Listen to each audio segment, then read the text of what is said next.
喺澳洲工作。喺澳洲，員工享有受法律保護嘅權利，包括佢哋必須獲支付幾多薪金，佢哋應該得到嘅條件，例如休假嘅權利，同保護佢哋免受歧視。澳洲嘅工作場所法例涵蓋所有員工，包括嚟自海外嘅員工，無論呢個人逗留時間嘅長短或持有邊一類簽證，所有僱主都必須遵守呢一啲法例。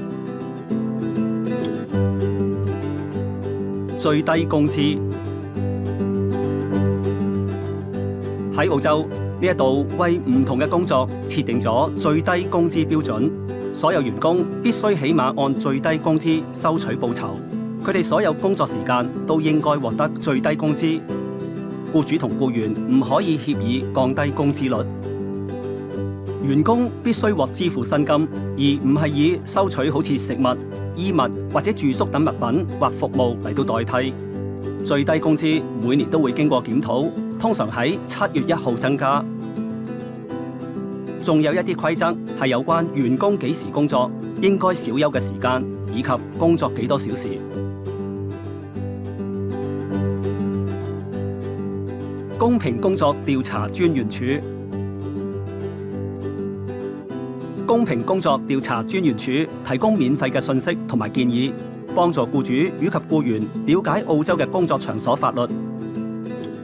你唔會因為聯繫公平工作調查專員署查詢有關你嘅工資或者其他權益嘅資料而惹上麻煩。記住，如果你係僱主，公平工作調查專員署可以幫助你了解你對員工嘅義務。